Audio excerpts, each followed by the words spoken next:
आइए आज हम प्रेजेंट कंटीन्यूअस टेंस के बारे में बात करते हैं, क्या होता है। तो सबसे पहले इसका हम लोग देखेंगे पहचान। पहचान मतलब आइडेंटिटी। आइडेंटिटी तो इसका पहचान क्या होता है, लिखेंगे जिस वाक्य के अंत में, जिस वाक्य के अंत में रहा है, रही है,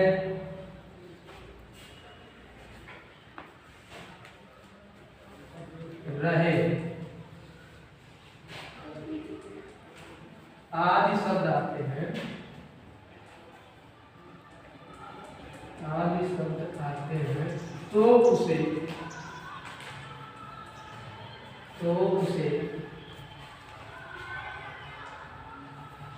प्रेजेंट कंटीन्यूअस टेंस करते हैं। ठीक है, हमने देखा इसका पहचान कि जिस वाक्य के अंत में रहा है, रही है, रहे हैं आज शब्द आते हैं तो उसे प्रेजेंट कंटीन्यूअस टेंस करते हैं। ठीक है, हमने पहचान देख लिया। अब इसका देखेंगे सहायक क्रिया था हेल्पिंग वर्ब क्या होता है। सहायक क्रिया या किसको कह रहे हैं, हेल्पिंग वर्ब। हेल्पिंग वर्ब, ठीक है। तो इसका सहायक क्रिया जो होता है वो होता है इज, एम, आर। इसका सहायक क्रिया क्या होता है, इज एंड आर होता है। तो हमने सहायक क्रिया तो देख लिया। अब देखेंगे इसके बाद कि ट्रांसलेशन के नियम क्या होते हैं, कैसे हम इसको ट्रांसलेट करते हैं, चलिए देखते हैं। तो सबसे पहले लिखेंगे rules of translation. Rules of translation मतलब ट्रांसलेट करने का नियम। क्या ट्रांसलेट करने का नियम होता है, तो पहले नंबर का आप देखिए तो पाएंगे कि सिंगुलर नाउन के साथ या फिर सिंगुलर सब्जेक्ट के साथ, सिंगुलर नाउन के साथ इज का प्रयोग करते हैं। सिंगुलर सब्जेक्ट के साथ या नाउन के साथ इज का प्रयोग करते हैं। सिंगुलर नाउन या सब्जेक्ट के साथ इज का प्रयोग करते हैं। और दूसरे नंबर पर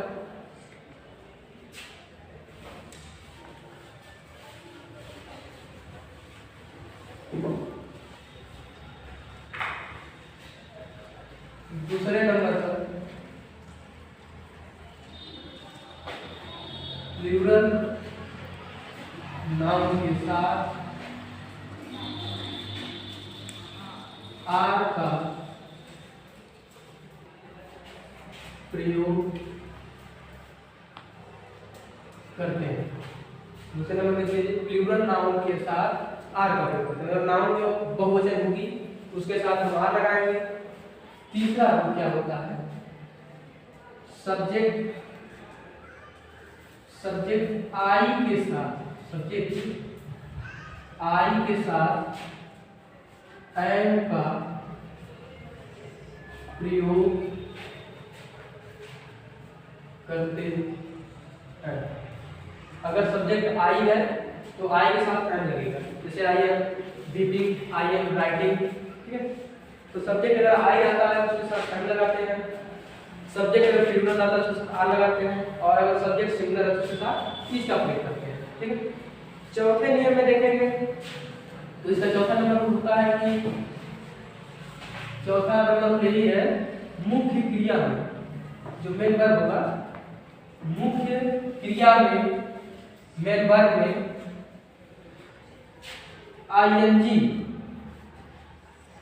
आईएनजी का प्रयोग करते हैं। या फिर कुछ डिरेक्ट कर लीजिए या वर्ब का चौथा फॉर्म कर लीजिए। तो मुख्य क्रिया जो होगा उसमें आईएनजी लगेगा। ठीक है, हमेशा आईएनजी हर एक वर्ब में लगाते जाएंगे, तभी वो हमारा सही ट्रांसलेशन माना जाएगा। ठीक है, चलिए आगे देखते हैं हम।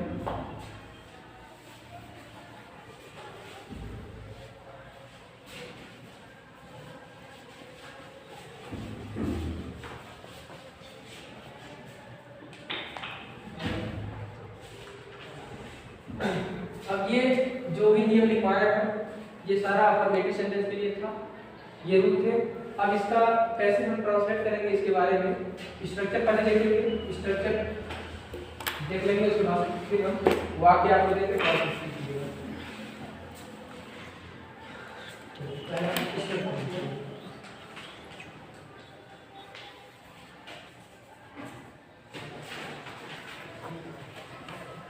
संरचना क्या होती है, बनावट क्या होती है, इसको देखिए।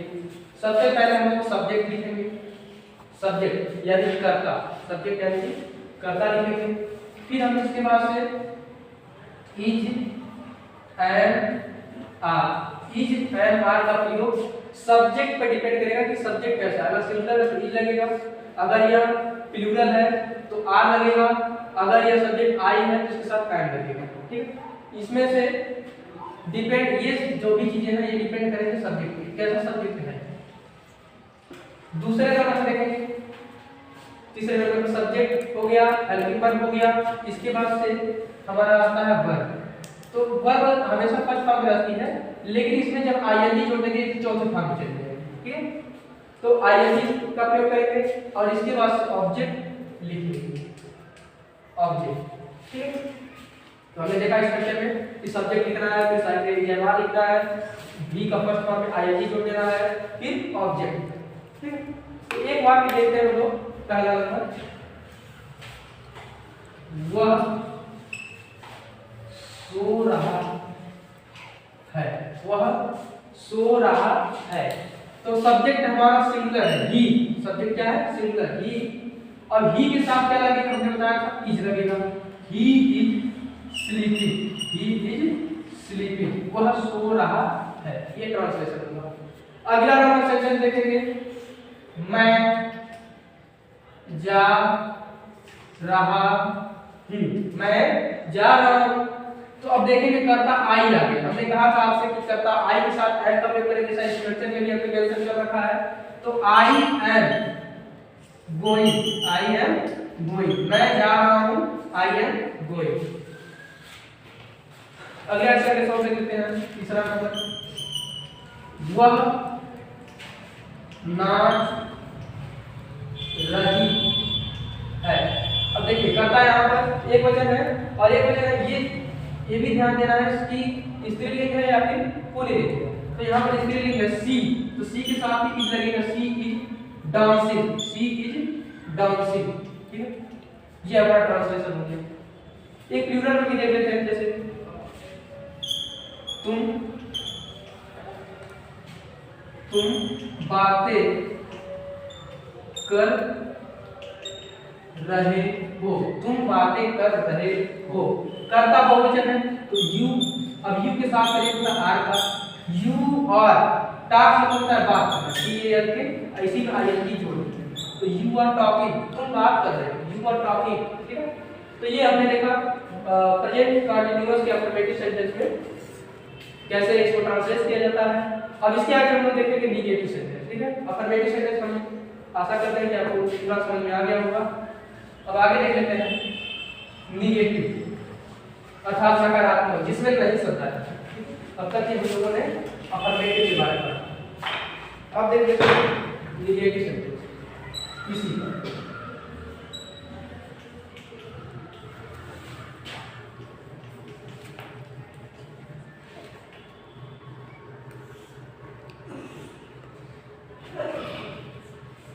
निगेटिव। अब निगेटिव होता क्या है, आपको नॉट का प्रयोग करना होता है। निगेटिव में नॉट का प्रयोग करना होता है, कुछ है नहीं ज्यादा, बस आप लोग सीधे स्ट्रक्चर देख लीजिए, इसका क्या होता है बराबर क्या होता है। ठीक है, स्ट्रक्चर में देखेंगे तो पहले नंबर का आपको सब्जेक्ट लिखना होगा। सब्जेक्ट के बाद फिर वही काम, इज एंड आर, और इसके तुरंत बाद नॉट करना है, इज एंड आर नॉट। फिर आपको लिखना पड़ेगा भी का फर्स्ट फॉर्म और फिर वही काम आईएनजी वाला, आईएनजी लग जाएगा, फिर आपको लिखना पड़ेगा ऑब्जेक्ट। ठीक है, तो नेगेटिव में कुछ ज्यादा नहीं है, वही सेम ऐसे बस नॉट की वृद्धि हो रही है और नॉट जानते हैं आप, ये इज एंड आर के बाद नॉट आपको लगाना है। जैसे पहला वाक्य मैं दे रहा हूं, मैं घर नहीं जा रहा हूँ, मैं घर नहीं जा रहा हूँ। तो देखिए कर्ता आई आया, आई के साथ हम एम का प्रयोग करते हैं। आई का संबंध इससे है, बहुत गहरा संबंध है, ये ध्यान रखिएगा बात। आई के साथ एम ही लगेगा, एम के अलावा इज नहीं, आई बहुत अच्छा नहीं लग रहा है, आई आर कभी नहीं हो सकता है, तो आई के साथ एम ही लगेगा, आई एम। अब जाना करने की तो वो होता है, लेकिन आईएनजी आपको जोड़ना होगा। तो आई एम गोइंग, कहाँ जा रहे हैं? टू होम, घर जा रहे हैं, घर। सॉरी यहाँ पर आई एम नॉट नेगेटिव है ना, तो I am not going to home, I am not going to home, मैं घर नहीं जा रहा हूँ, I am not going to home. अगला सेंटेंस देखेंगे, दूसरा वाला, वह स्कूल नहीं जा रहा है, वह स्कूल नहीं जा रहा है, ठीक है। तो वह सिंगुलर है, एक वचन है, तो ही लगेगा। अच्छा, इसके साथ इज लगाएंगे क्योंकि सिंगुलर है, ही इज। अब इसके बाद हम नॉट उपयोग करेंगे, तो ही इज नॉट। अच्छा, जाना करेगी वो होता है, इसमें आईएनजी आपको जोड़ना पड़ेगा, तो he is not going to school, going to school, he is not going to school. ये हमारा ट्रांसलेशन हो गया। तो हमने नेगेटिव को भी देख लिया अच्छे से। अब एक बात प्लूरल वाला भी देख लेते हैं, प्लूरल वाला देख लेते हैं, उसके बाद से समझ में पूरा तरह से आ जाएगा, ठीक है। प्लूरल में आप सभी जानते हैं, बता चुके हैं कि आज हम क्या करेंगे, जैसे तुम अखबार नहीं पढ़ रहे हो, तुम अखबार, अरे क्या तुम अखबार नहीं पढ़ रहे हो। तो यहाँ पर देखिए यू करता है, प्लूरल है, तो यू के साथ आर लगेगा, you are not, you are not जिरन फॉर्म को करेंगे, R A D I N G, you are not reading, you are not reading क्या थी, newspaper, newspaper, you are not reading newspaper, ठीक है। तो ये हमारा ट्रांसलेशन था नेगेटिव का। अब इसके बाद हम लोग देखेंगे इंट्रोगेटिव सेंटेंस का, कि कैसे हम लोग इंट्रोगेटिव सेंटेंस में ट्रांसलेट करते हैं, वेरिफाई इंट्रोगेटिव को। इतना विश्वास करते हैं हम लोग को समझ में आ गया होगा। अब आगे चलते हैं इंट्रोगेटिव, आगे देखते हैं।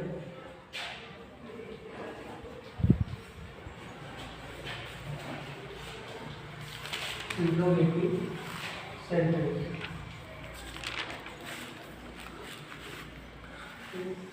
इंट्रोगेटिव सेंटेंस का मतलब होता है प्रश्नवाचक वाक्य, प्रश्नवाचक वाक्य, ठीक है।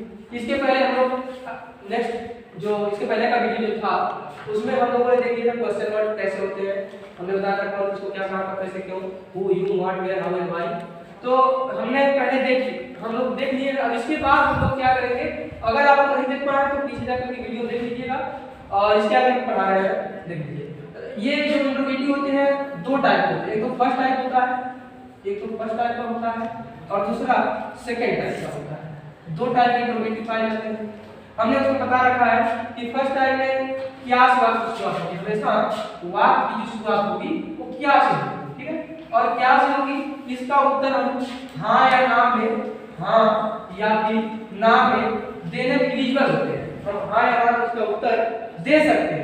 लेकिन ये जो सेकंड टाइप होता है इसका शुरुआत जो होता है, इसका शुरुआत कर्ता से होगा, इसका शुरुआत कर्ता से होगा, और इसमें प्रश्नसूचक शब्द बीच में आएगा, प्रश्न सूचक शब्द बीच में, यानी वाक्य के बीच में, प्रश्नसूचक शब्द वाक्य के बीच में आते हैं, प्रश्नसूचक शब्द बीच में आते हैं, या फिर शब्द वाक्य के बीच में आते हैं, ठीक है। तो इसमें जब प्रश्नसूचक शब्द बीच में आते हैं तो उसको क्या करना, सबसे पहले रखना होता है, ठीक है। जैसे why, where, how and why, इसको लेके पहले रखेंगे, उस बात पर हम यूज करेंगे helping verb, is am are. लेकिन इसमें क्या होता है क्या शुरू होता है, तो हम ये जो वाट है इसकी अंग्रेजी नहीं लिखते हैं, वाट लिखते तो शुरुआत नहीं कर सकते हैं, ठीक है। और इसका जो शुरुआत करेंगे, कैसे शुरुआत करेंगे, इसका हेल्पिंग वर्ब से शुरुआत करेंगे, is am are, is am are से शुरुआत करेंगे। उसके बाद इज एम आर जब लगा देंगे तब तुरंत आप लगाएंगे सब्जेक्ट, ठीक है। सब्जेक्ट से बाद क्या लगाएंगे, भी का फर्स्ट फॉर्म, और भी के फर्स्ट फॉर्म में आईएनजी का प्रयोग करेंगे, ठीक है। भी के फर्स्ट फॉर्म में क्या प्रयोग करेंगे, आईएनजी का, और फिर इसमें आप लोग ऑब्जेक्ट लगाएंगे लास्ट में, ठीक है। ऑब्जेक्ट जो भी होगा उद्देश्य वो लिखेंगे। तो ये लास्ट में क्वेश्चन मार्क जरूर लगाइए, क्योंकि अगर ये नहीं लगाते हैं तो वाक्य का पहचान नहीं कर कौन सा वाक्य है, ठीक है। तो हमने फर्स्ट टाइप का स्ट्रक्चर देख लिया। सेकंड टाइप का क्या होता है, सेकंड टाइप में जो क्वेश्चन वर्ड होते हैं, जो प्रश्नसूचक शब्द होते हैं, वाई वाले वाक्य होते हैं, डब्ल्यूएच वाले, उसको सबसे पहले लिखते हैं।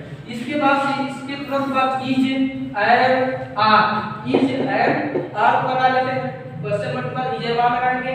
फिर क्या करेंगे आप लोग, फिर सब्जेक्ट को लिखेंगे, और सब्जेक्ट लिखने के बाद भी का जो फर्स्ट फॉर्म होता है उसमें क्या जोड़ेंगे, आईएनजी जोड़ेंगे। बी के फर्स्ट फॉर्म में क्या जोड़ेंगे, ING. Question word is am are subject, B के फर्स्ट फॉर्म में आईएनजी जोड़ेंगे, बी के फर्स्ट फॉर्म में आईएनजी, आईएनजी जोड़ेंगे। उसके बाद से आप लोग क्या करेंगे, ऑब्जेक्ट लिख देंगे, उसके बाद से ऑब्जेक्ट लिख देंगे, ठीक है। क्वेश्चन मार्क लगा देंगे, समझा। चलिए इतना आपको समझ आ गया होगा, यानी क्वेश्चन वर्ड लिखेंगे, या मान लिखेंगे, सब्जेक्ट लिखेंगे, बी का फर्स्ट फॉर्म लिखेंगे, उसके बाद से बी का फर्स्ट फॉर्म में आईएनजी लगाएंगे, फिर ऑब्जेक्ट लिखेंगे, और लास्ट में क्वेश्चन मार्क चिन्ह लगा देंगे, ठीक है। तो ये सेकंड टाइप की स्ट्रक्चर है, ये फर्स्ट टाइप की स्ट्रक्चर है, दोनों में आप लोग समझ चुके होंगे। अब इसके बाद हम वाक्य दोनों का मिक्सचर करा रहे हैं, आप लोग समझिएगा अच्छे से, ठीक है। चलिए आइए,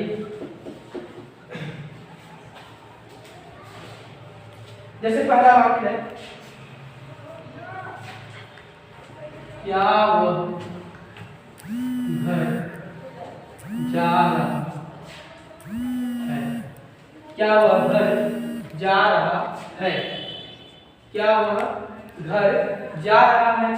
तो इसमें देखिए ये वह है, वह जो होता है सिंगुलर होता है, इसलिए हम क्या करेंगे, यहाँ पर इज से शुरुआत करेंगे। और ये वाट जो होता है इसके लिए कभी नहीं लिखेंगे, पहले नहीं लिखते हैं, ये क्या आने के कारण ही हम यहाँ पर इज का प्रयोग कर रहे हैं सबसे पहले। और इज क्यों लग रहा है, क्योंकि हुआ है, सिंगुलर है, ठीक है। इज ही, अब रहा रह गया है तो मुख्य क्रिया रहेगी ही, is he going, is he going to home, is he going to home, question mark लगा लें, ठीक है। Is he going to home. अगला, क्या तुम सो रहे हो, क्या तुम सो रहे हो। तो देखिए तुम आया है, तो इसलिए यहाँ पर हम आर का यूज करेंगे, आर यू, वाट कभी मत लिखिएगा, बार बार कर रहे हैं, वाट कभी नहीं लिखते हैं। आर यू सो रहे हो का स्लीपिंग, आर यू स्लीपिंग, ठीक है, आर यू स्लीपिंग। तो ये फर्स्ट टाइप है, आपने देखा कि वाट के लेकिन कहीं नहीं लिखा गया, क्योंकि इसका शुरुआत क्या से हुआ था, ठीक है। तो इसलिए हम जो है, अब आगे देखेंगे सेकंड टाइप। सेकंड टाइप का इंट्रोगेटिव, जैसे पहला वाक्य देखिए, तुम अब कहाँ जा रहे हो, तुम अब कहाँ जा रहे हो। देखिए तुम अब कहाँ जा रहे हो, तो देखिए यहाँ पर जो कहाँ शब्द आया है, पूछा जा रहा है आपसे प्रश्न, और ये वाक्य के बीच में है, इसको पहले लिखेंगे वेयर, क्वेश्चन हो गया, इसको इजेबा लगाएंगे। तो तुम है, तो तुम के पहले सब्जेक्ट देखते हैं, तो यहाँ पर तुम आए, इसलिए इसके लिए आर आएगा, वेयर आर यू। अब करता जाएंगे, where are you going, where are you going. अब के लिए क्या होती है, नाउ, ठीक है। Where are you going now, where are you going now, तुम कहाँ जा रहे हो, where are you going now. साधारण भाषा में भी आपस में बातचीत कर सकते हैं, इस तरह से बोल करके, ठीक है। वह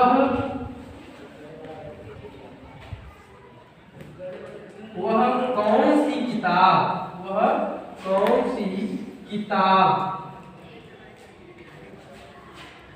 पढ़ रहा है, वह कौन सी किताब पढ़ रहा है। देखिए ये अलग है थोड़ा सा, यहाँ पर कौन सी, कौन सा, कितना, कितनी, ऐसे भी वर्ड आपको देखने को मिलेंगे, ये भी क्वेश्चन वर्ड होते हैं। और ये कौन सा, कौन सी जब आएगा ना, आप बड़े साथ कोई ना कोई नाम लेके आए, जैसे कौन सी आया तो किताब लेके आया, जब कौन सी आएगा तो किताब अपने साथ नाम लेके आएगा। ऐसी तरह से ये जब ये कई मतलब 2-4 ऐसे क्वेश्चन वर्ड होते हैं जो एक बहुत ही महत्व रखते हैं आपका, ठीक है। और ये इस तरह कौन सी, कितना, कितनी, तुम कितना दूध पीते हो, तुम कितना पानी पीते हो, ठीक है, और तुम कौन सी किताब पढ़ते हो, तुम कौन सी जॉब करते हो, ऐसे जब इंट्रोगेटिव सेंटेंस वाक्य में जब ऐसे इंट्रोगेटिव वर्ड आते हैं, इनका ट्रांसलेशन करते समय हम क्या करते हैं, इनके साथ में आने वाले नाउन को भी लिख दिया करते हैं, ठीक है। इनके साथ में आने वाले नाउन को भी लिख दिया करते हैं। जैसे आया कौन सी किताब, तो which book, which book, which book, ठीक है। Which book is, which book is, आप सब्जेक्ट लिखेंगे ही, विच बुक इज ही, अब पढ़ रहा है reading, which book he, which book is he reading, ये आपका ट्रांसलेशन हो गया, ठीक है। तो ध्यान रखिएगा कौन सी किताब या फिर कौन सी जॉब या फिर कितना दूध पीते हो, पी रहे हो, इस तरह से करके अगर सेंटेंस आते हैं तो आपको ये क्वेश्चन वर्ड के साथ साथ नाउन भी दिख जाती है, और नाउन जब दिख जाते हैं तो इसका भी साथ में लिख करके पूरा क्वेश्चन वर्ड बनते हैं। मतलब कि बुक को आप लास्ट पे जाके लिखे, ऐसा नहीं करते हैं कि बुक को ले जाकर लास्ट पे रखे, ऐसा आपको नहीं करना होता है, ठीक है। चलिए आइए आगे देखते हैं। तो आप लोग ये सेकेंड टाइप भी समझ चुके। अब हम चलते हैं इंट्रोगेटिव निगेटिव सेंटेंस पर। Interrogative negative sentence,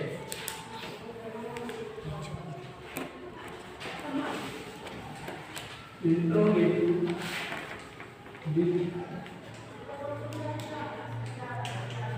negative